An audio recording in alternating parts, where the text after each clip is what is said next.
is the work session, the Enterprise Committee meeting work session, and it's about solid waste service increase in rates. And we go around the table starting. My name is Michael Burke. I'm a consultant with the firm of Burke Watson Inc., and I do financial and regulatory tariff consulting for solid waste services. I'm Paul Alcantar, Director of Solid Waste Services. I'm Molly Eastman, Finance Manager of Solid Waste Services. I am Donna Mears, Recycling Coordinator for Solid Waste Services. Tim Steele, Simba. Duke Training Summit. Delby Gray Jackson. Chris Birch. Adam Charlie. Jennifer Johnson. Go ahead. Okay, with that, we're going to turn it over to Mr. Burke and let him go through some of the process for us. Yeah, so what I'm going to talk about first here is the proposed rate increase for solid waste services collections. If you could just advance that, Molly. So why a rate increase? I think that's the important question to ask here. Understand that the administration hired a consultant who went out and took a look at solid waste services. And the consultant's name was Dennis Mandel with Mako Strategies. And part of what he was looking at was the current rate structure for solid waste service. Was it in line with the marketplace? Did it make sense? He said that basically the residential side appears to be in line with what's being charged across the marketplace in Anchorage. However, the commercial side appears to be substantially below what the other major carrier in the Anchorage market is charging for commercial refuse collection. That's Alaska Waste Connections. He also noted that the company right now, if you look at their current rate structure, it's unsustainable. The increase in costs that have happened since 2008 when the last rate increase occurred is starting to eat up the margin for the company, eat up its cash flow. If you don't find a way to raise rates soon, you're going to end up in a situation where you're not going to be able to cover the capital costs of the utility with current operating funds. It's going to start eating up the equity of the enterprise. That's going to be operating at a net loss. And since this is an enterprise fund and it's charged with operating as a business, that necessitated taking a look at what can be done as far as the rate structure for solid waste services. And the recommendation was look at the commercial rates since they are so far below what the marketplace indicates and try to bring those rates up in line with the market. So this is a chart here that just summarizes the proposed rate changes that Solid Waste Service wants to make for its collection operations.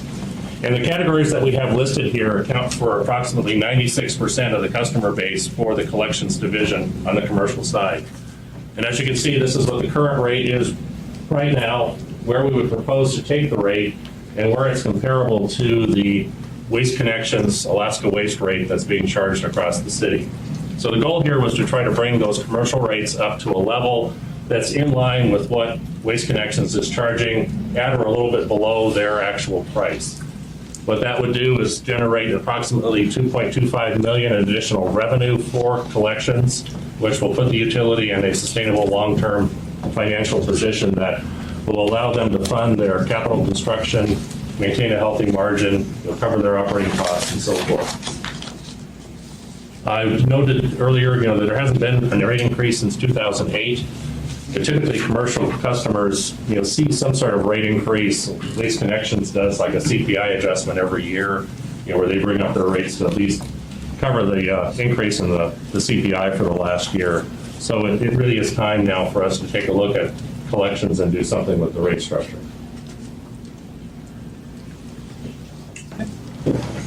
And so that's the information that we have here on the proposed rate increase.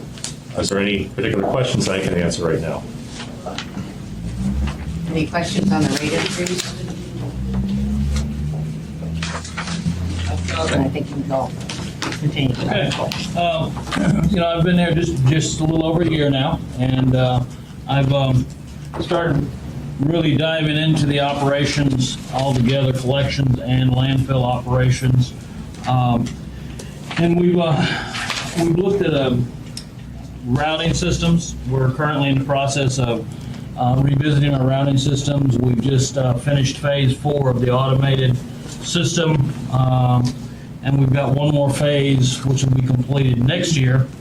And with that, we're looking at putting in a automated refuse route system that will help us be more efficient, be able to be accountable for misses, and track our vehicles and also has the GPS system included in it. As I said, we've just completed the deployment of Phase 4, 2014. We've got the final phase, which is 1,444 cans. We've placed a supervisor in the field, which is something new. That supervisor is responsible for increasing our productivity, following up on complaints, trying to get us more efficiency as far as making sure our drivers keep rolling, and we don't eat up a lot of overtime. We reassess our light duty as well. When we've got people on workers' comp, there seems to be some reason why they weren't using these people on light duty. So we're trying to get them back into the workplace, get them to return to work as quickly as possible, which helps us avoid overtime situations because we're shorthanded.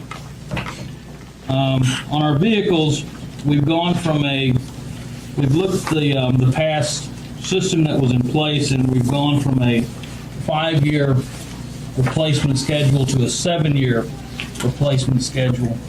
On that schedule, we're basically replacing vehicles a little prematurely. We have vehicles that have a lot more life left in them, that can go further. And with that, we've also implemented a new surplus policy where we're looking at our vehicles that are being surplus. We're making sure that we're making good decisions. We're not replacing them just because they have 5 years on them. Excuse me, can I just interrupt for 1 minute to say that Mr. Hahnemann, Mr. Starr, and Ms. Dombrowski have now joined us. Thank you. Thank you. So we're trying to make sure that we're making good decisions when we surplus a piece of equipment, whether it's a pickup truck, a garbage truck, whatever. We want to make sure we get the most out of it as well. And also we want to make sure that when we're ready to spend money for another one, that we're doing it the way it should be done. We're reassessing our PBRs, looking at how we can make ourselves a little more easy to read, make it show more efficiencies for you, and also give you an idea of any problems we may be having along the way. We're also implementing new budget controls, which has kind of been something that has been neglected, and these following items below this will probably help explain it a little better. We've reduced the number of P cards. You know, if you've got 20 people running around purchasing things, you tend to lose control of things. So we have really reduced the number of those purchase cards that are out there now. We've already had our first round. We're looking at our second round. We're also tightening the department purchasing policies, and we're requiring more approvals before someone goes out and buys something. I want to make sure that we really need that particular item, or the item that we're buying is something that needs to be purchased at that time.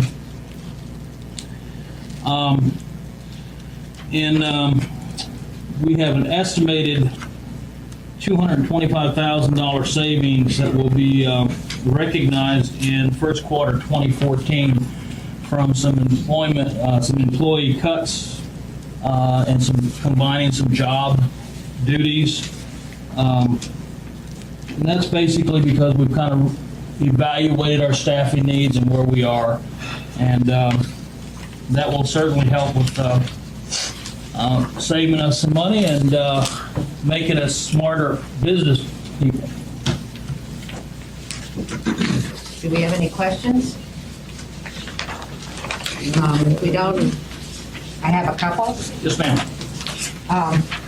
With your route, well, first of all, with these, I'm very excited about these efficiency initiatives. Have you been able to quantify them as far as cost savings? We're just now cutting into it. We just finished phase 4, so we've kind of had to go back and reanalyze everything. now that we've got Molly on board, we're going to start really tearing that apart, and we'll be able to provide you that information at a later date. So we should know by first quarter budget I would revisions. believe we'd have some kind of numbers, yes, ma'am. And then with your routing efficiency, if I remember right, I thought Solid Waste Services had the benefits of CH2M Hills Consult.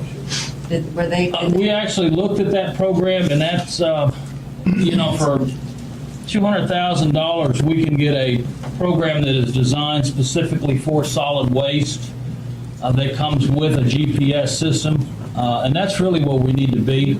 The study that was done and the program that they put in over at Public Works is way, way more than what we could even get into, and it would virtually tie us up a lot longer. This system is a canned system. They come in, they install it, they teach us how to use it, and we're ready to roll. And it's been used in many, many other companies. So the long and short of this is we should be seeing the results of what you've laid out here. That First system quarter. is currently, and I've brought Jeff Myers, our IT person. Jeff, you want to tell them where we are in that process as far as the system goes? Well, the process went out to RFP, but we only received one proposal back on it, so we're going to rewrite it a little bit and send it back out and see, because there's several major players that are out there that actually offer these systems that are designed specifically for the waste industry. But we're hopeful that we can stay within our budget and get the system out there. It'll be a good value-added system for our customers and for the citizens, as well as giving us tracking mechanisms to better charge our customers and to better serve them as well. Mr. Steele. Yes, a couple items. One, on the routing system, you know, the school district and the department, you know, the bus system have routing systems. I'm not sure what's unique unless you're putting in new variables like width of the alley or size of the truck or something like that. Actually, we're looking for a system that will read our tags, and the bus system doesn't have that, doesn't have the application to install that. We have to have one that's site-specific to what we need. And do you have estimated costs on that? What's your budget for the RFP? Currently at $250,000. And sir, that it actually also, it does more than just read the RFID tags that are on the containers, but it also allows the driver to input a little easier rather than writing it down on a piece of paper and hoping it all gets input at some point in time. This is all real time. So if, say you had a card out and there's a car that's parked in front of it when he goes by, he can actually just push a button and it takes a picture of that, documents it on that person's account, and then, you know, it'll have predefined messages in there. It'll say missed due to blockage or what have you. So it really is designed. Can he do changes on the spot in terms of if he has to get back to that at some point to routing back after a certain point in his... Sure, yes, the dispatcher can tell them, you know, go back here to that location. It'll track that. It'll mark it as missed, so at least customer service will be aware of that within 2 minutes. That way, if the customer does call in and say, yes, it was missed, we had a vehicle here, and then they'll handle it appropriately at that point on how they want to handle Maybe having that it day, picked maybe up another day, again. yeah. So, One more, if I may. I've been hearing from all kinds of people about these rate increases that we're going through, and I'm sure that you've heard some from your customers. Since you're it's mainly the small boxes that you're changing the price on in terms of, and is this going to encourage them to get larger boxes? Is this going to, I mean, what type of things are you hearing from the customers other than, oh no, I don't want to pay more? Actually, to be honest with you, I haven't had a lot of phone calls from the customers. Basically, what this does is this just kind of changes the price of the box. It doesn't really change the size of the box. So they're going to get the same box. The only difference is we're going to be competitive in the market as far as Waste Connections and other companies in the municipality. Thank you. Ms. Gray Jackson? Thank you, Madam Chair. On a happy note, thank you very much for this presentation, but I see quite a bit of your staff here, and I just want to take a moment and thank all of them for the service they provide in this community, because I've been out to a lot of your facilities, and I'm very impressed. And I want to take it a step further and thank you personally, Paul, on behalf of Mr. Trainee and I, for your willingness to work with citizens in our district on the alleyway, and I really, really appreciate it. I wanted to publicly say thank you. Thank you, Madam Chair. Well, when I talk to my Airport Heights people, they just love you. Rogers Park, thanks very much for what you guys have done. They were really worried about losing alley pickup, so thanks for putting the extra effort to get that accomplished. Thank you, sir. Mr. Hahnemann? Okay, and I apologize for a little delay getting in here. You probably will pass it. Waste connection rate, can you define that? Yeah, do you want me to? Yeah, the waste connection rate that we're looking at is per their tariff that's on file with the Regulatory Commission of Alaska. And Waste Connections actually has a more complex rate structure than what SWS follows. They have 4 classes of service. They have a Class A, Class B, Class C, and Class D, where Class A is like their lightest refuse. It's like very loose, light paper. Class B is the standard commercial type service. And they have Class D, which is heavier, and then Class D, which is the heaviest of all. We're comparing to the Class B rates that they have out there in effect. And it doesn't include any surcharges that they put on. For example, they do have a separate surcharge that they add on, a fuel surcharge for recovering changes in their fuel costs.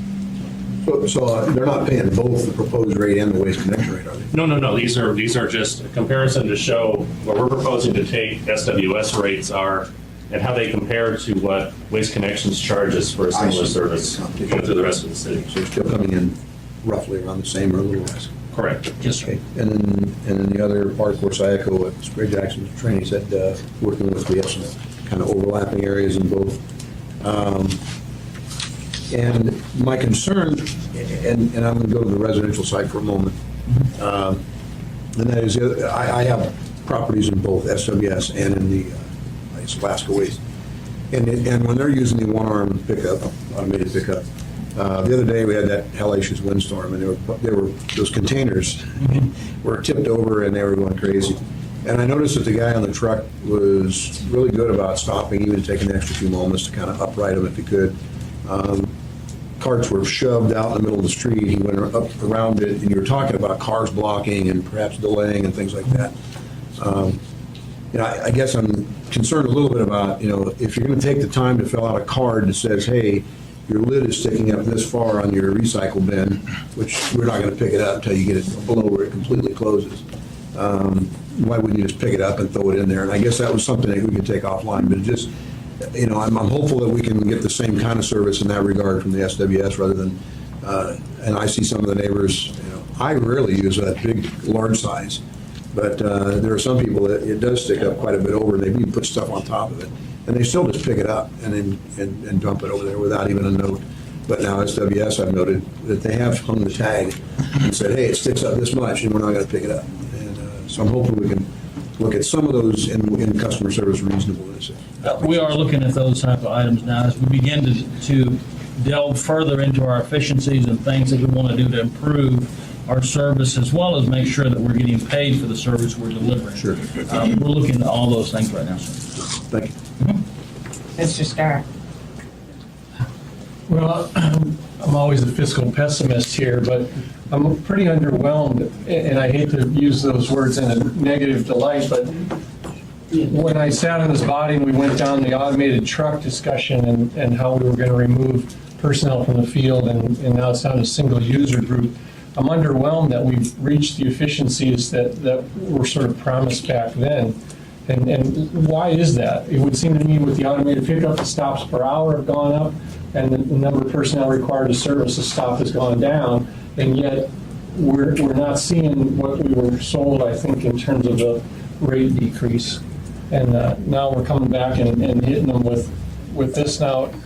Does that have anything to do with the curbside pickup for recycling now that added a whole nother route structure and a whole nother can pickup and all that? Or why is it going up for commercial? Well, for commercial is because it's handled totally by different vehicles rather than residential. Residential is a side loader. I get that. Let me ask you a different way. Is the commercial rate increase going to supplement the cost of doing business? No, On the curbside for residential and No, sir. We are that far behind market price because we haven't been able to have the CPI. Back in 2008, our prices were way below anyway. This is only so that we can catch up with all the rates, the labor costs, the fuel costs, maintenance costs. We have not paid attention to that over the years, and now we're at a point where we've gotten so far behind on it, we've got to charge a very large amount of money or a larger portion or percentage. What makes us look bad, but I it's still to have balance our challenges that commercial I customers. still have challenges that your cost per stop for commercial pickups, which is relatively stable over the business climate here, the businesses in general that you service, I have big challenges that all of a sudden we have to make huge gains in this department. Well, you have to understand that there's a lot of costs that are involved in a commercial can. For instance, 96-gallon roll cart is, 4 or 5 garbage bags. When you're looking at 2 cubic yards of garbage, that's a lot of weight. So therefore, the rate for the garbage disposal itself has gone up, not to mention the amount of, additional time to pick the can up, the amount of price for that dumpster.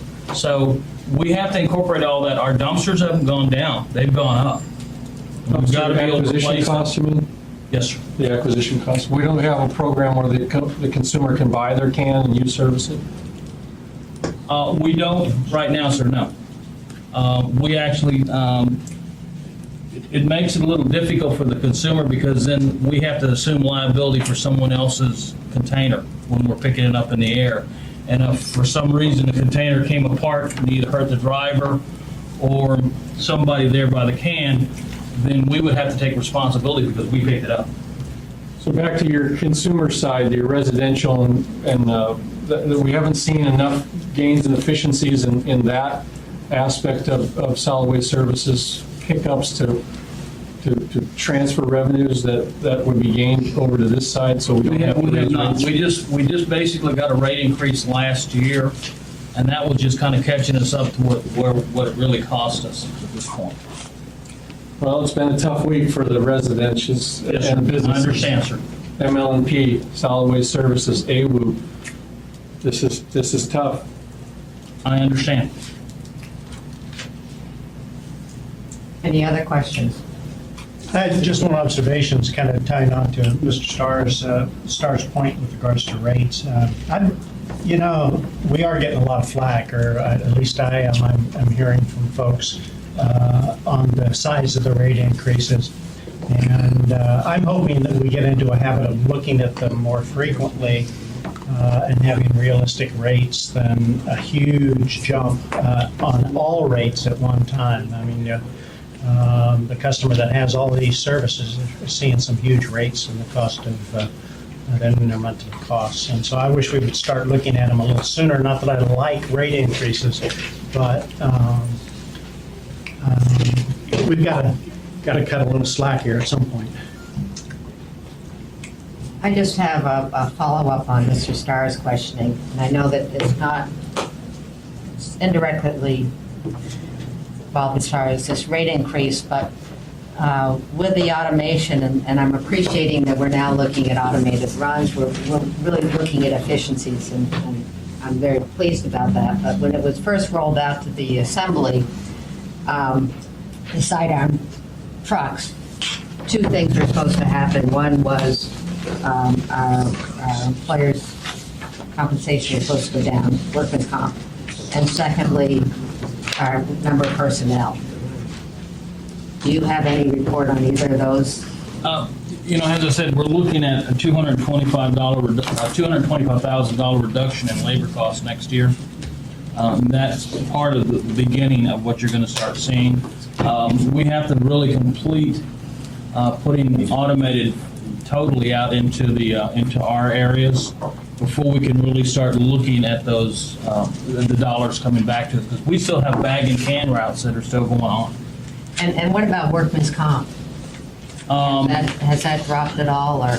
It has dropped as far as our drivers go, not significantly because we've had some really unusual injuries.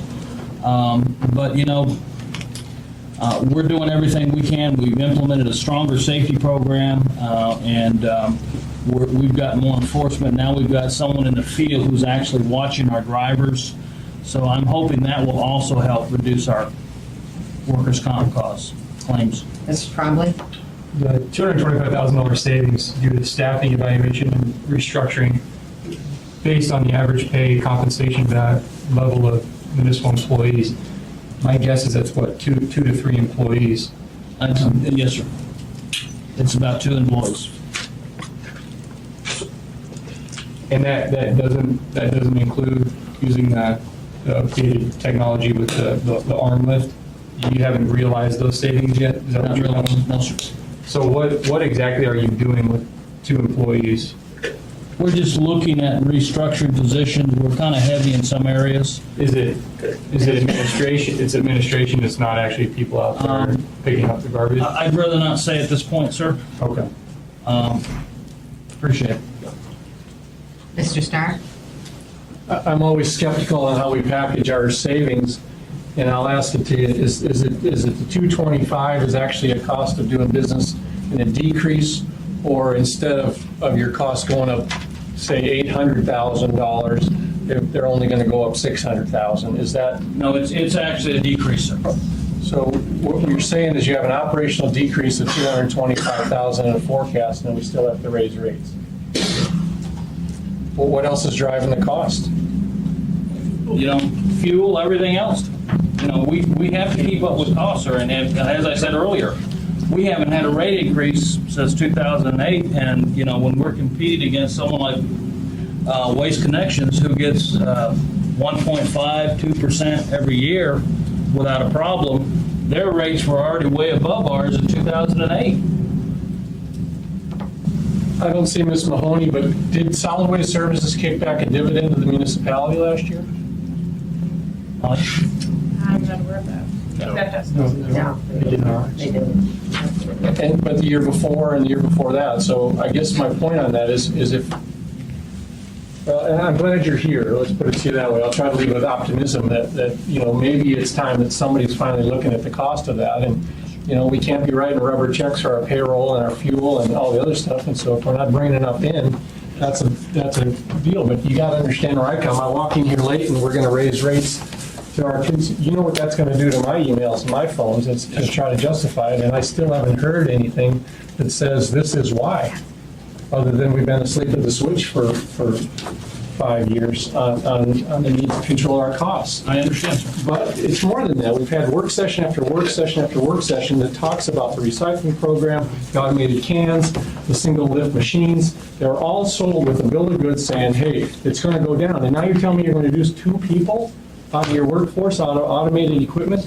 There used to be 2 and sometimes 3 guys on each truck driving around picking up can I didn't bags. say which people we were losing, sir. I just merely stated that we were looking at combining duties, and then we were doing some things that rather than state what positions we're going to be. I'm not asking you to disclose that. My expectation is that with a single can machine, the ones that we debated over many years about which one to buy, that we were sold that, hey, it's going down to single automated driver. We're going to be fast. They're going to be quicker per stop, you know, down to 20-second stem times.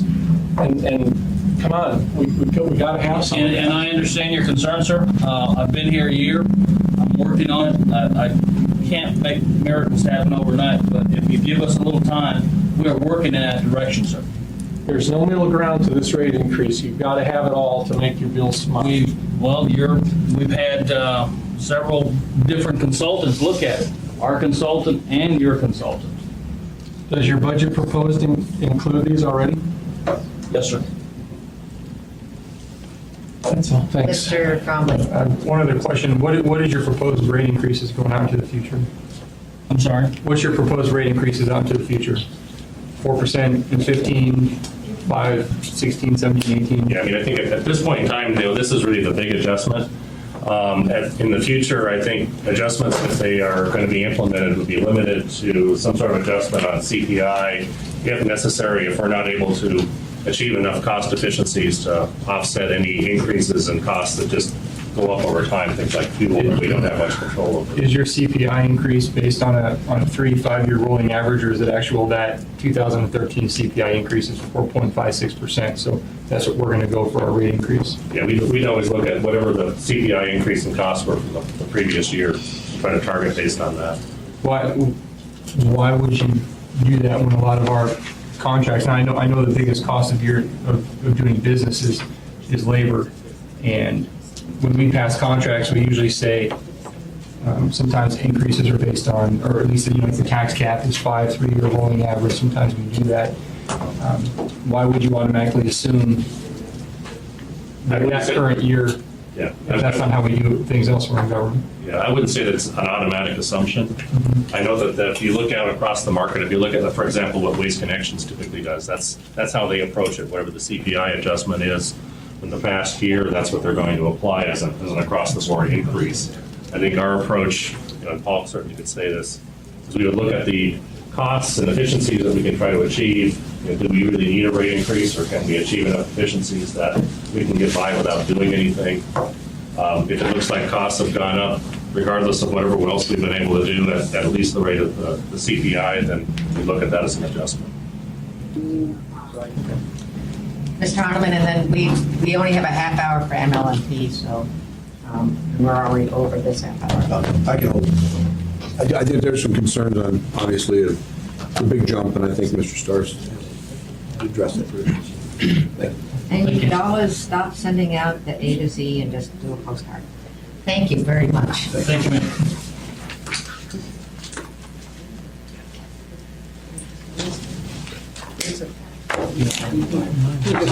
Next up will be MLMP. The Assembly asked to have MLMP address some additional questions as far as their budget. Thank you. Thank you. That gentleman is coming in at 12 o'clock.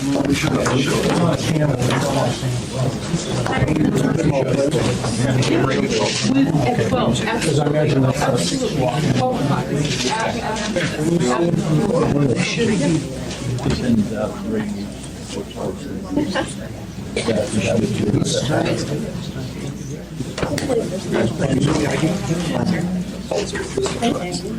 Good morning, Ms. Selby. How are you? Thank you. Thank you.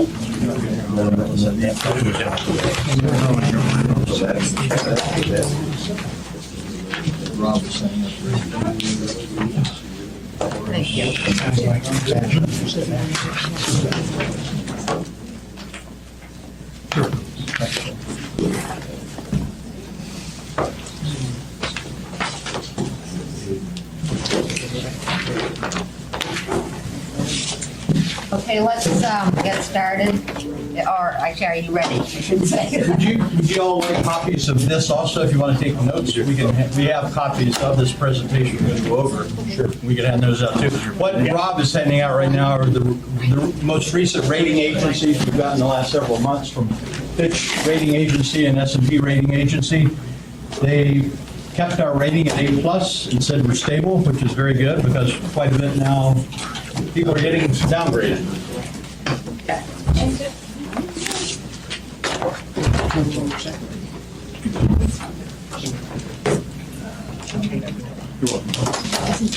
You're the sir.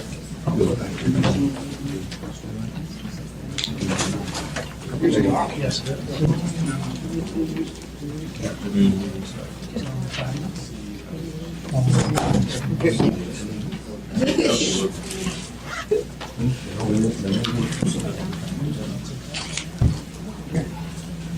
Make a hard line and then you raise it. We're not raising taxes. Just a fee package from Lester. Yeah.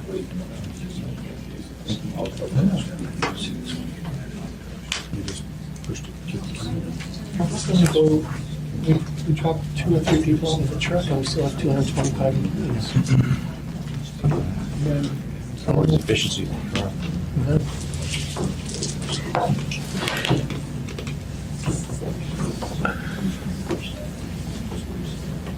We've got some operation at 4 o'clock. And you would have shown us.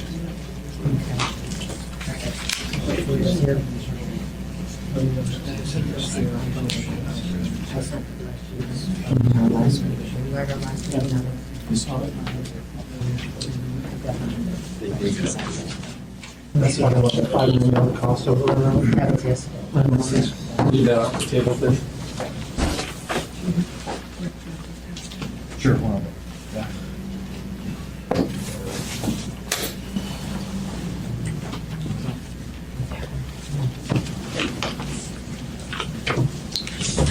While we're We're going to hand waiting, out the presentation, maybe we'll go ahead and start before we get it up there.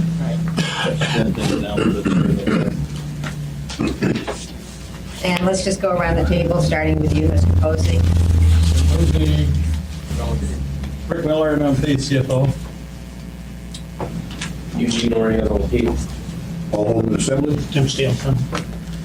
Big Training Assembly. That'll be great, Jack. Bill Starr. Chris Birch. Mr. Trombley, I know, is here, he must have stepped out. Jennifer Johnston and Ms. Dombrowski is here. And let's get started because we're almost 20 out. Joyce Svp, MLP. So, everybody should have the handout now. The agenda, and Lucinda had given us some of these agenda items.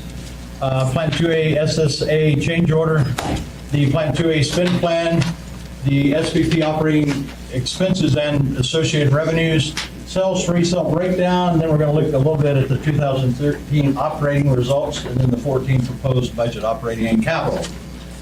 We had a enterprise oversight committee meeting yesterday on the Plant 2A SSA change order, and you can see most of y'all were there.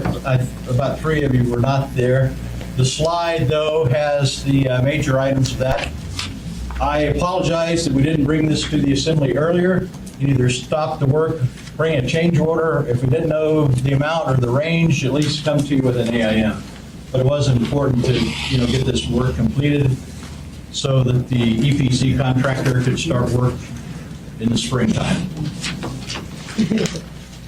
The next slide is the Plant 2A spend plan. And this includes cash out the door and accruals, and also what we call AFUDC, or interest charged during construction, and A&G. That would be associated A&G expenses of MLMP. We had spent right at $12 million at the year end 2012. At the end of this year, we've anticipated about $40.5 million being spent in total. And in 14, we're going to spend $120 million, in 15, $106 million, and in 16, we're almost at $50 million, for a grand total of $326 million. Now, this does include AFUDC and A&G, which is fairly large numbers. AFUDC is a calculation of interest that you're basically using in cash money for a capital project. It's RCA mandated, and it's running almost 8%. So if you have $100 million sitting in a work order, and it's calculated every month. We apply it to the capital work order, and actually it goes down as a credit to non-operating expense. And it's kind of a regulatory mandate. And I know it's confusing, but it's something that we're required to do, and we do. Yeah. I'm sorry. Okay, Mr. Trainee. Quick question for you. $1,341,000 for migratory birds. Couldn't you import some from somewhere else or hire a cat? What type of birds and how many are we talking about? 2? Nesting birds, was it 2? Mr. Trainee, that title refers to the delays to the contractor due to inability or being shut down due to them finding migratory birds on the site.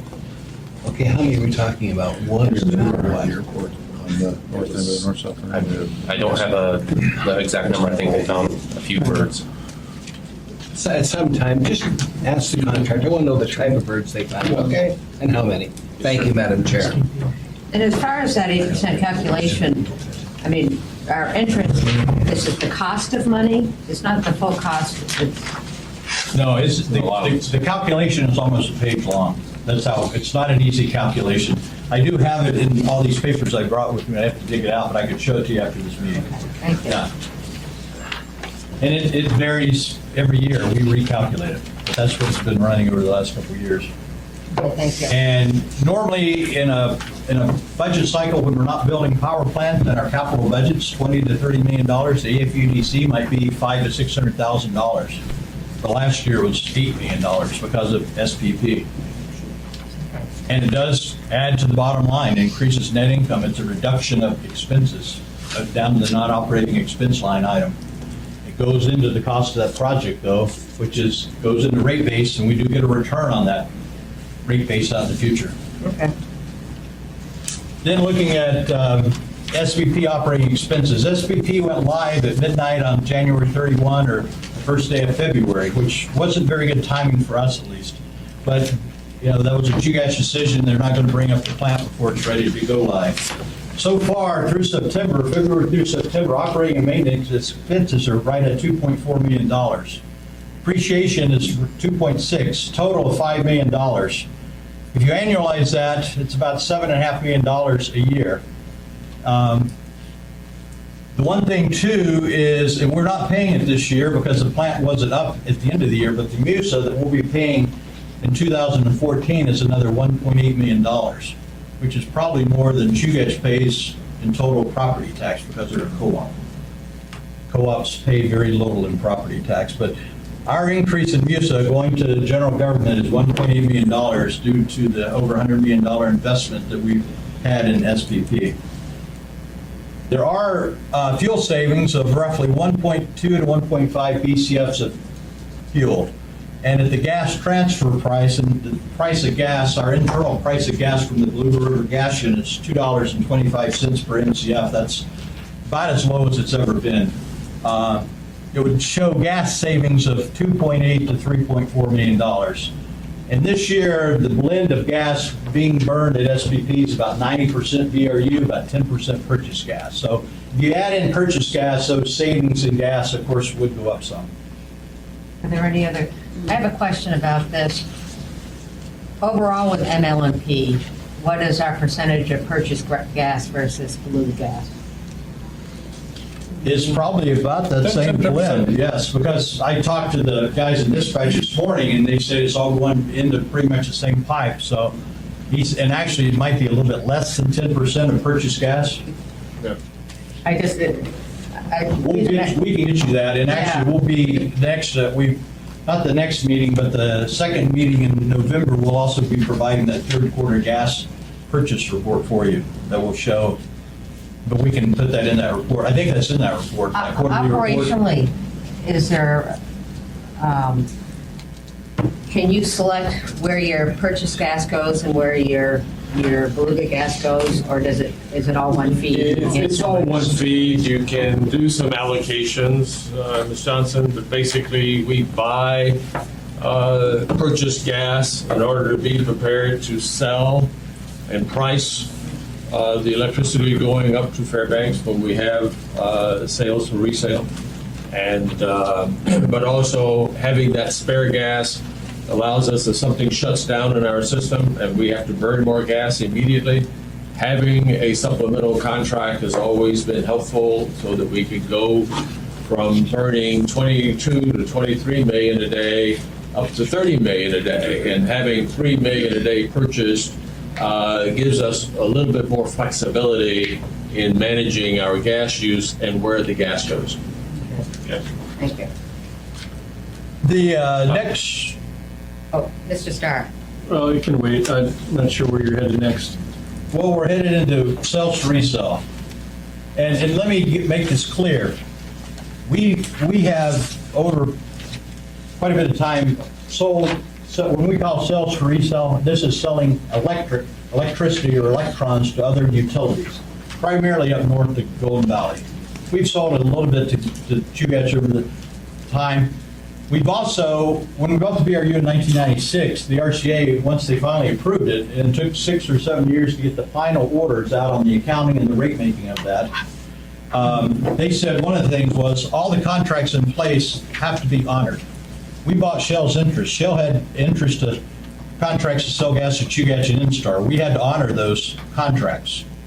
We sold gas to Instar and Chugach, and the gas sales revenue at one time was approaching $20 million, okay? But they're two different things.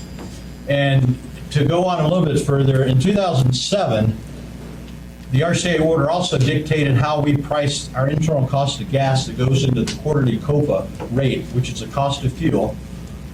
And when you did that calculation, it's the revenue requirement of the gas fund.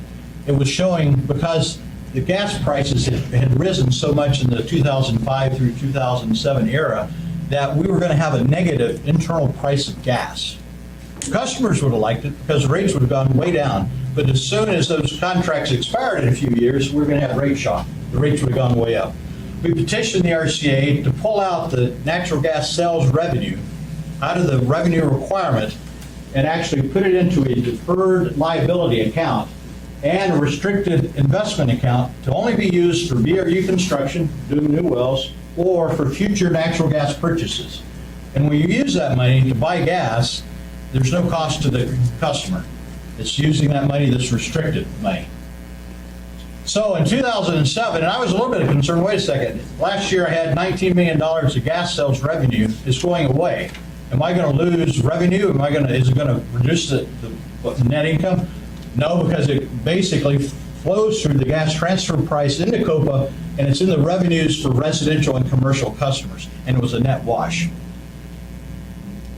But if you look at the 2007 audited financials, you'll see zero natural gas sales revenue. They are no longer reported as gas sales revenue.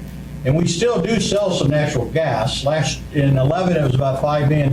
We sold 3.7 last year. And so far this year, we have sold about $1.7 million of gas. The reason we're doing that is to get the tax credits, to get some money back on the VRU construction money we're spending. And this year, we got $10 million back. And that's why we sell gas. Otherwise, we wouldn't be selling our cheap VRU gas, but it helps with the VRU construction to get those tax credits. We're selling $8 million today to Instar because things is out of commission for the next few days. Mr. Starr. Are those still under contract requirements to sell it to them, or are we just No, choosing? those contracts have expired quite some time ago. So let me get this straight. We're buying spot market gas at this price, and sometimes we're turning around and selling Instar gas at this price.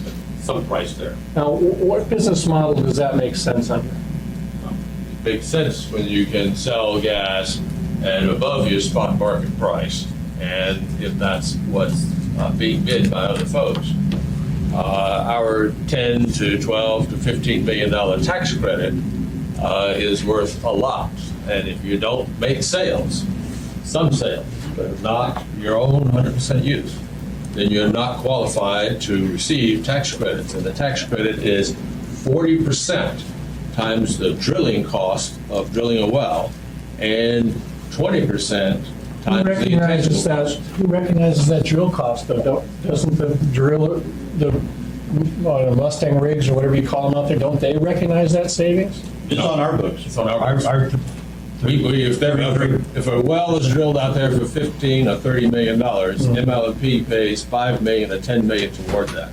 Fast forward to the rate increase or the natural gas contract pricing that is in year 4 or 5 on the new contracted gas. Now, how will that business model work? And for those what I'm talking about, essentially it's double or almost in some cases we're close to triple our cost of gas today in year 4 or 5 of our current contract, which we just signed. If we're not drilling wells, it won't be important to sell gas. It won't be? It won't be. And we won't. Do we have any gas sales contracts that will pen that? Or you're not going to enter in any gas contract sales? I'm still concerned that what you're telling us today doesn't include that 4 or 5, and I know your presentation's not done. Years 4 and 5 on your expense reports for the purchased gas as well as your gas sales requirements. The gas that we're purchasing from ConocoPhillips under that 6-year contract, $155 million, is strictly because our gas available to us on a BRU will be declining enough that we'll have to supplement that. That will not be for sales. I get that. It's just the cost of that as it costs us to the deliverable price of electricity is where I just don't see it factored in. And I'm not trying to make a big deal about it, but you have your key indicators page here. But it is passed through on a COLA, and so therefore it doesn't show up there. Okay. Now, gas prices, when they're low, reduce the amount that somebody pays for electricity. When the gas prices start going up, it's an additive, and it's calculated on a per sale on a quarterly basis. Okay, and you know my stance on wind. When do we supplement wind that becomes affordable? It's got to be pretty soon. Even though your argument about that ability to back up your power delivery when the wind doesn't blow, argument is there, but when do we start talking about wind? Siri wants to build 13 more of those things out there, and if you're at 95 and you're... We're not at 95. When will we be?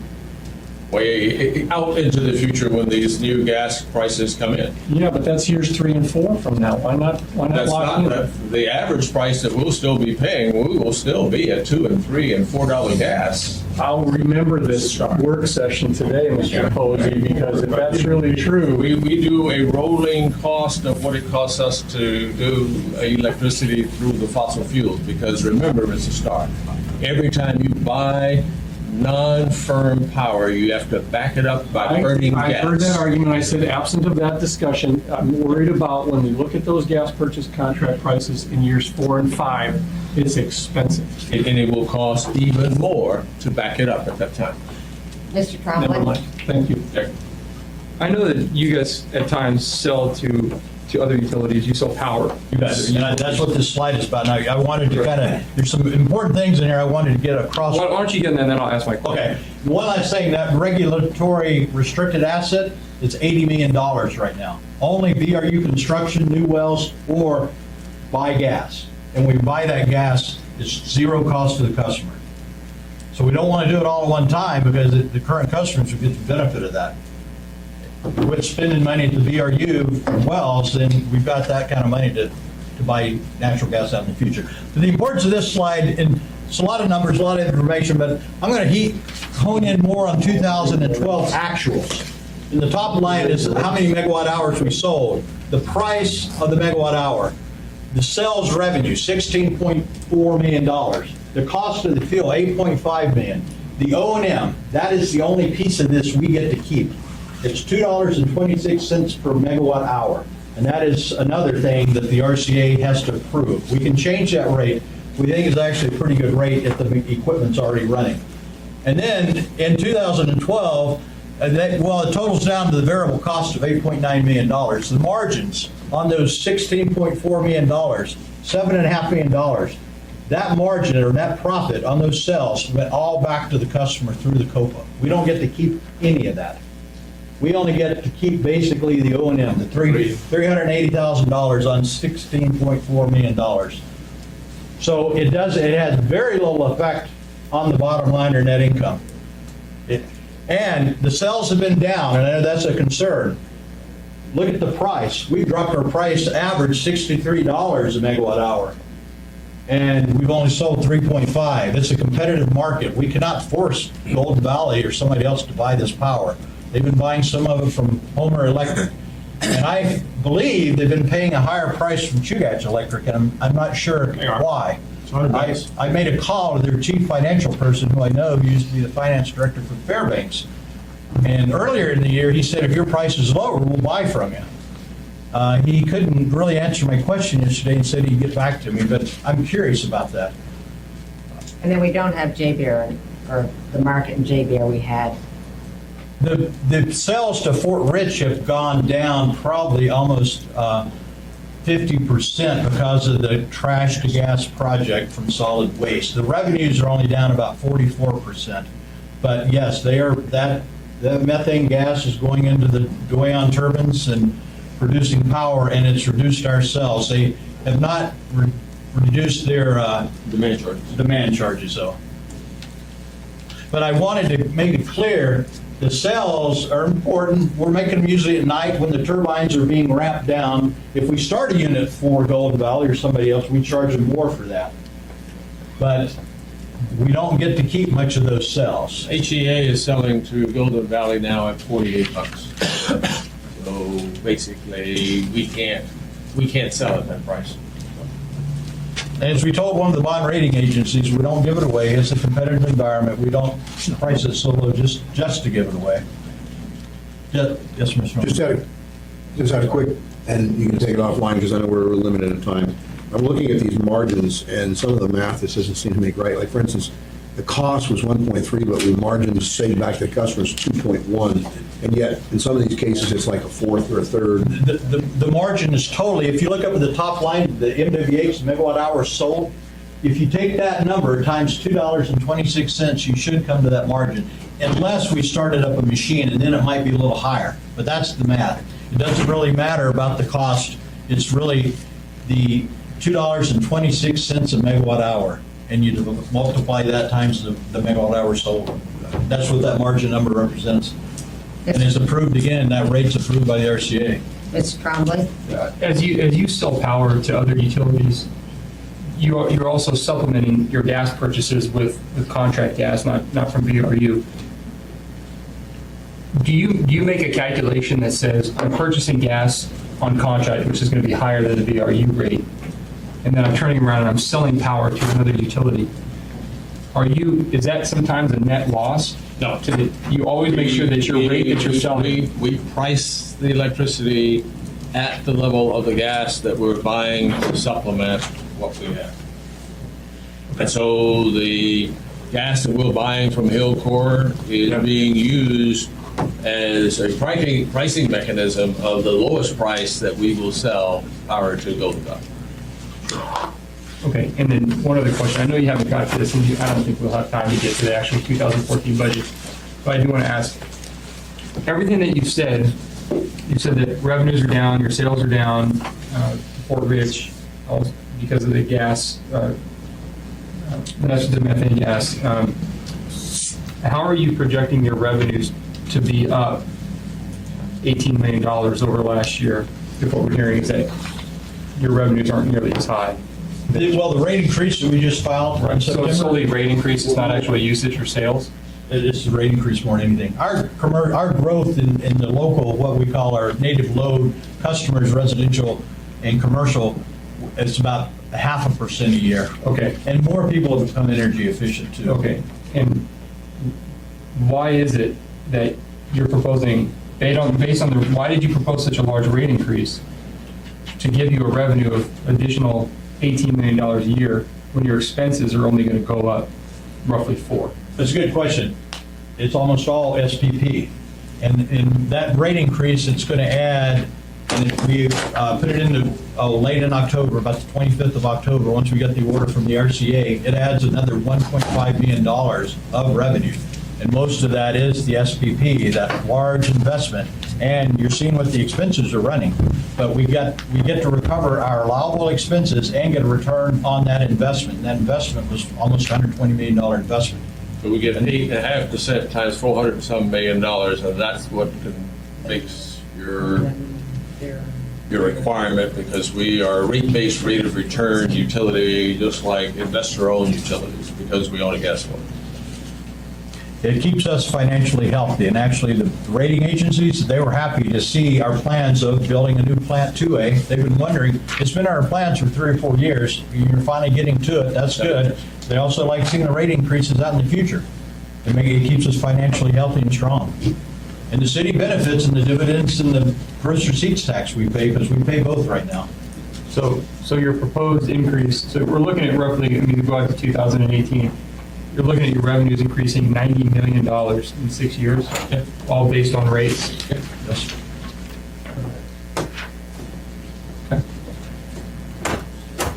And the one, because I run out of time, there was some concern about our low net income this year, and it is low. The biggest reason is the timing of that power plant. If that plant had come on last year in 2012, it would have been in a rate increase that we filed last December. We would have started recovering those rates in February or March, $1.5 million a month. times the 7 or months that we've lost, that's another $10 million. Has nothing to do with sales, resale, or selling gas. It has to do with, our outside counsel said it's 12 months past the test year. It's not really known to measure, because you guys couldn't really tell us what date, other than sometime in the first quarter. And they were telling us that late in the year. So we're out of time here, but what I would like to do is if you could answer for me what our current power generation is, including what we're generating from STP in our current system, and what our projected power generation is going to be once 2A comes on board. What's our current usage? What's our projected usage?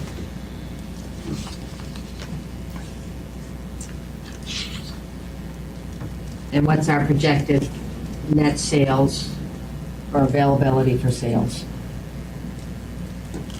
And that number is going to change a little bit in the next 2 to 3 weeks, we think, based on some information we received just last night, and we managers discussed this morning over at Chugach Electric. So we'll be able to give you some definite numbers on what we'll be able to produce, the trend of what we're producing and what we think, and what we think the amount will be for sales. And we won't be able to tell you where those sales are, but we generally know where they might be to the system, because the system will be in negative. And you probably figure where I'm going with this.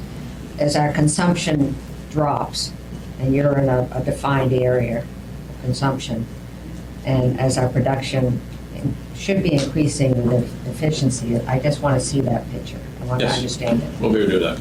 If you have a copy of our 2012 audited financials back in the statistical section on page 72, it does list by unit, by turbine, what's their output. Yeah, and I saw that, but She wants she wants a dashboard showing that. Is that what you'd like to see? Yeah. We'll give you a dashboard. Thank you. Okay. Okay, I guess Mr. Starr has some presentation. Yes, he does. Yeah, we'll take maybe a 5-minute at ease and swap these books out. I'll bring some new people in. We rarely do this, but I find exceptional citizenry in Lucas. And I think the idea that we have sort of acknowledgement, from my perspective, this conversation has been going on quite a while with Lucas. He's the element, I think, of citizen struggle and military service, the combination of just life that kind of gets us by surprise. And I rarely talk with passion and compassion because we do our job here, but what I find in this example is it's really important that we remember who we serve, why we serve, and then step back from those topics that are so serious. I'm the first one to have my serious face on and recognize, the elements that Lucas brings. And I'll tell you a story some other time offline, but I think the recognition and that vitality, I hope you come away with a good feeling. Oftentimes we walk away from our job going, we just raised rates, we beat up the citizenry. But Lucas, you're an example to us. You've been literally beat down in your life. You've been disrespected. You have had just the element of things that are reasons for you to just have a bad attitude, and you smile every day. And I just want to make sure that that's our example, because life is hard, and you showed us through your example, and you're stepping up to things that you see in our communities, things that you see in our streets, and I'm proud of you. So thank you. Please accept this with this leadership group as part of that. And the photo op is only so that you can remember that there is good in the world. Thank you. I'd like the mayor, is he around? Right here, we're just waiting on you. Mayor, I know we surprised you with Lucas, but trust me that this is a gentleman that you want to shake his hand and take his Over to the photo. other side of Bill and Jennifer, Tim, other side, please. Oh, we're getting arranged. Tall guys in back. Jennifer. Okay. Patrick Flynn, this way. Lucas, all right. Thank you. Good. And kind of that's all I had in mind. I don't need any speeches or recognition. Sure. All right, 1, 2, 3. Very good, Thank you. Great, thanks, Mr. Trainee, for organizing the day. Thank